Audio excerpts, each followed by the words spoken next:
Hello, good evening, whatever time it may be.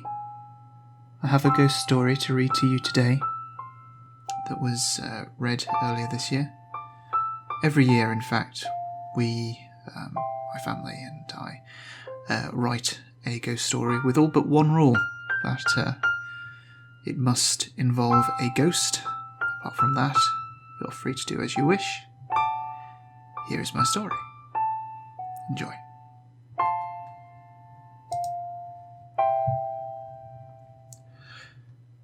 The past couple of weeks had been a long and trying time.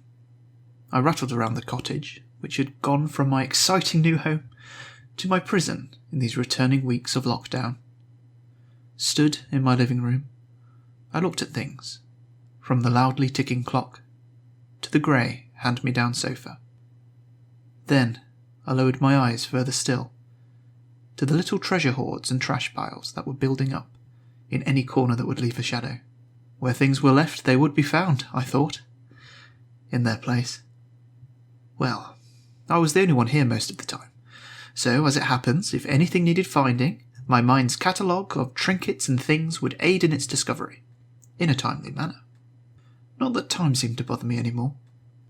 I was left alone most of the week, whilst my partner, David, being only present on a Saturday, after arriving tired late on a Friday, only to take off again on the Sunday morning. My interactions with him were torturously brief. He took full ownership of the car, as whilst his work commitments were greatly increased, my work was on hold, and I was slowly spinning inward throughout the week, due to a loss of direction.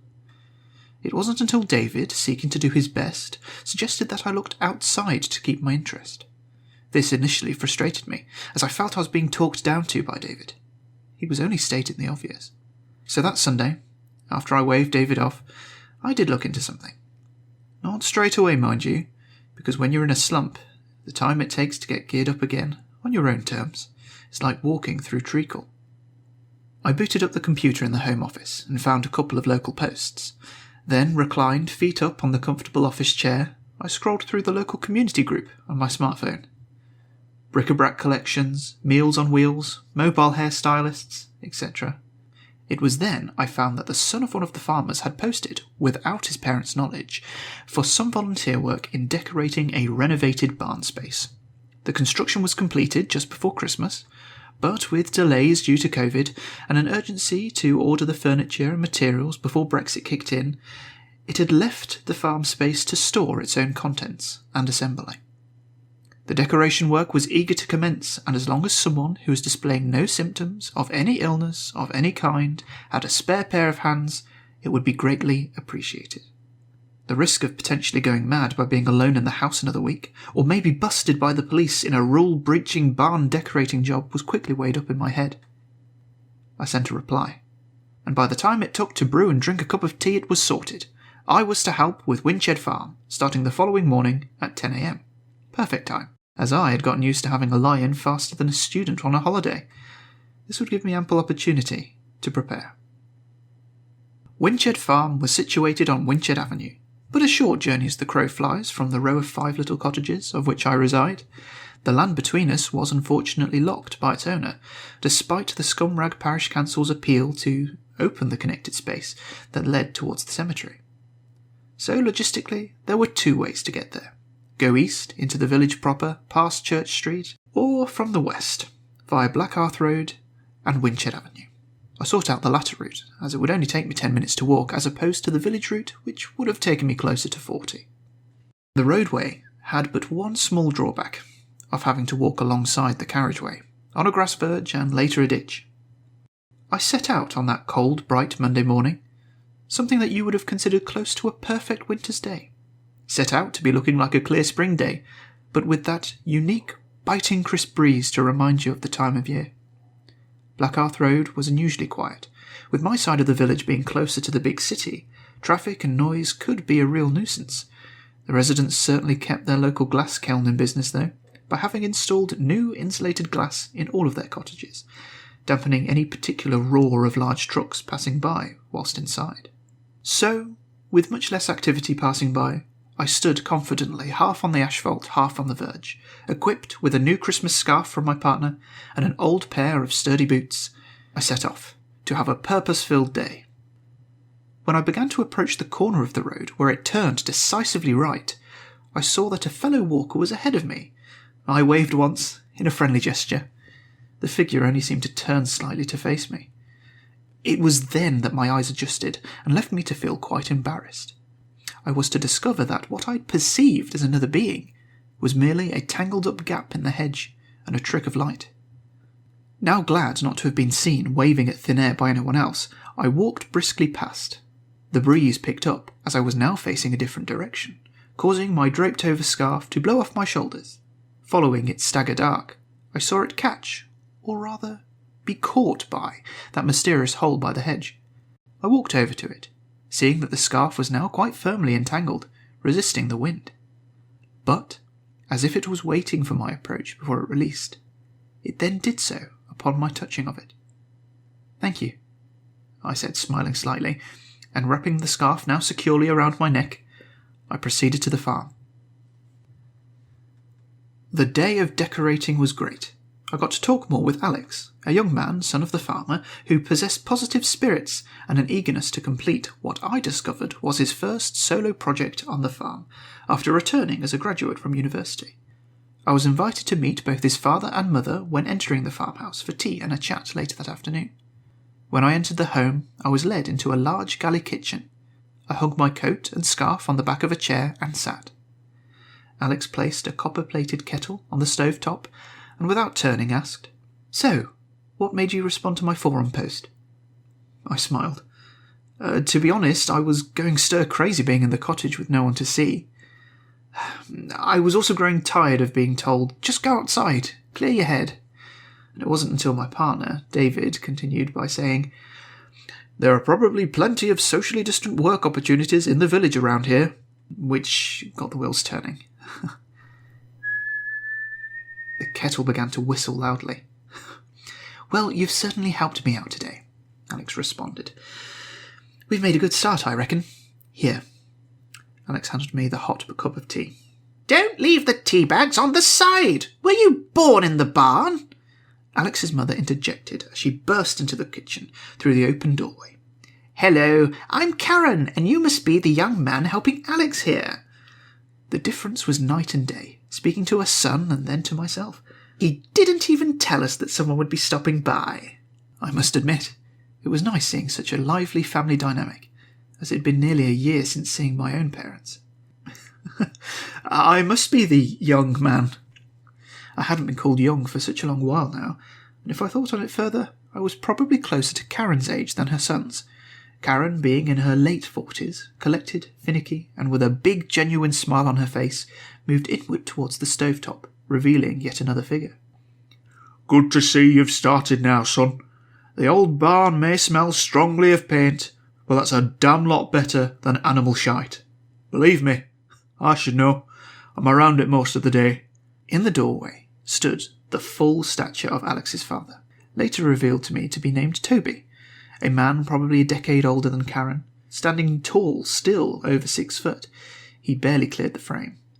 I had an enjoyable chat with the three of them, and finally it felt like, if all continued to go well, I may have just made my first few friends here in the village. When it was time to go, I reached for my coat and scarf and headed towards the back, to a cloakroom of sorts, filled with rows upon rows of muddy boots. "How are you getting back?" Karen inquired. Just walking back down the road." "He's at the cottages, see?" Alex said. "No, you're not. Al will drop you back down." "Sure." Alex agreed and started towards his coat on a hook. No, it's okay. I could really do with the walk." "All right then, but I must insist that you go through the village. It's already getting dark and those roads aren't pedestrianised. Toby's more than once had his tractor wheel stuck in that ditch. How terrible it would be if you..." "I'm sure it'll be fine. Anyway, it saves half an hour of walking going that way." "Dropping you back would save you even more," Toby highlighted. "Ah, I see. No, I will walk." "Then go through the cemetery. It's on the church grounds, it's parallel to Church Street, which is lit with no traffic. That will split the difference," Alex suggested. "Okay." I thanked them, and with that I was off. It had indeed begun to get dark. The sun was setting fast, and had reached a very low level as I entered the cemetery. A lovely space, I must admit. In the shallow rays of a dying sun, I remember it held an atmosphere of peace, walking between the stones, round its winding paths. It felt like I was existing in some stolen time, extra minutes in a full day that surely could not be perceived in such a serene place. Passing by one particular grass hillock, I was surprised to see how maintained a cleanly polished headstone was, and whilst I was observing from the back, I could clearly see handfuls of flower arrangements, a bunch of lilies, laying carefully across. Continuing through as I finally neared the church, the sun set completely behind me. Without it, I felt truly alone. The next morning we had weather that was completely different from the crisp winter's day previous. Clouds were uniform overhead, darkening, with its threat of downpour heavy above me. I cut my arrival a little close, so had opted to walk the roads outside my home once again. When I got to the corner, I was taken by the strange shape in the hedgerow, and wondered if maybe the land ownership was split here. It was a hole made at just the wrong place and angle to be dividing what seemed to be a fully connected field behind it, nor was the gap fully penetrating into the field, as to be a rambler's entry for a well-kept walking route. I felt the air whip up around me as I finished my investigations. Fearing the imminent downpour of rain, I hurried on to Winchard, with that increased air pressure accompanying me until I turned into the farmland. It was just after the latest coat of a rustic red paint when my smartphone let out a notification sound that I'd reserved for my work. Checking it, I paused, then furrowed my brow in frustration. "Alex, I've got to go." Was Alex's response, looking up from his brush. "It's my work company. They've announced an urgent video call for all furloughed workers regarding changed responsibilities for 4 p.m. Alex checked his paint-splattered digital watch, which read 10 to 4. "Well, you're more than welcome to use the house. It's got Wi-Fi if that helps. Passwords in the kitchen." "It does help, thank you. Sorry, they are bastards to be so casual in these short-notice meetings. They expect us to always be ready to work during our standard work times, even if there isn't anything to do. Like hell I'm stressing myself out further by being next to my home office all day, but damn them! I do need this job." I entered the farmhouse kitchen, logged myself into the Wi-Fi, and walked through to Alex's family study. The call was a disorganised mess of rhetoric and responsibility that ended with said responsibilities needing me to submit a selection of forms telling them info that they likely already knew as soon as possible. Sensing a long evening and now with a mood similar to the rainstorm brewing, I rejoined Alex, who I found in the kitchen. "Thank you, Alex, for that. I have a few things I need to get done at home. I will see you tomorrow morning." "Sure," Alex said, trailing off. I reached for the back of the chair where I'd left my coat, and looking down to see that it wasn't there, my temper slipped. "For God's sake, now where's my goddamn coat?" Hearing my raised voice, Karen raced down the stairs and sternly said, "I have put it in the cloakroom, where all our coats go. You shouldn't be leaving it here." "But I left it there, on that chair. How was I supposed to know it had moved? And to where?" I uncontrollably snapped back. "It's in its proper place, honestly," Karen replied, looking then past me to Alex with a frustrated expression. "I'm sorry," now flushed with embarrassment at raising my voice in a relative stranger's home. "I will go, and I'll be in better spirits tomorrow. Promise." "Thank you for your hospitality," I said, trying to regain my composure. As the door to the farmhouse closed behind me, its sound was that of distant thunder, and with that, the skies finally let loose. Bollocks! I thought of the best way back to the cottage and briefly considered the churchyard route again. No, too long. I was already soaking and would likely catch a cold if I didn't hurry home, and with any symptoms of illness, I knew I wouldn't be able to make it up to Alex and his family tomorrow. I started down the grass verge, luckily not wet and trodden through enough as to make my feet sink or slip into the mud. I trudged forward. The way was straight in front of me. For as long as I followed it, I would get home. My visibility decreased as I walked on for what now already seemed like an hour, An endless trek. I wondered if perhaps I'd travelled incorrectly, gone the wrong way, until I came across what I recognised to be the gap in the hedge where the ditch ended. As I rose from the ditch, I walked briefly up onto the road, where, as if my luck was unlikely to get any worse, 2 beams shone at me.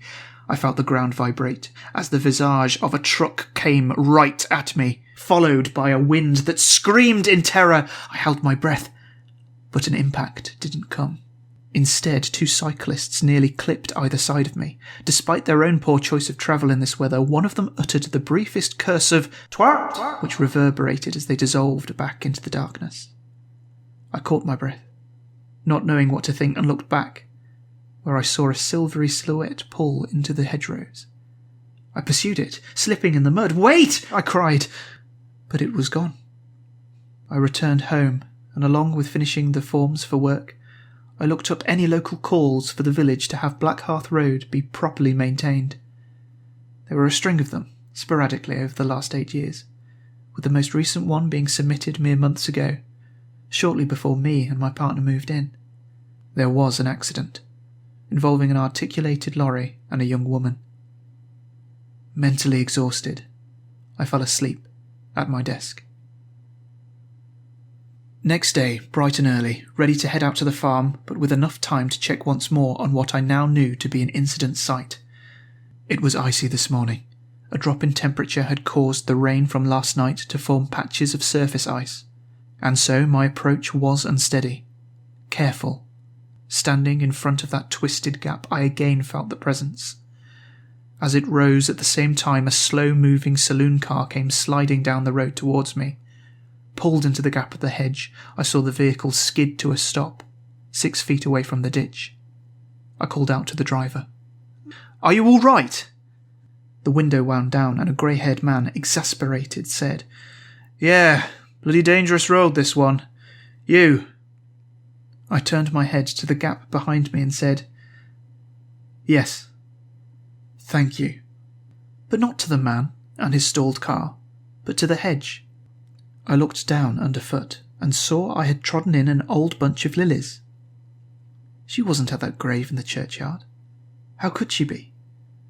She was left here, and here to keep others safe is where she was meant to be. Thank you for listening. This story was created, written and produced by Squire. Good night.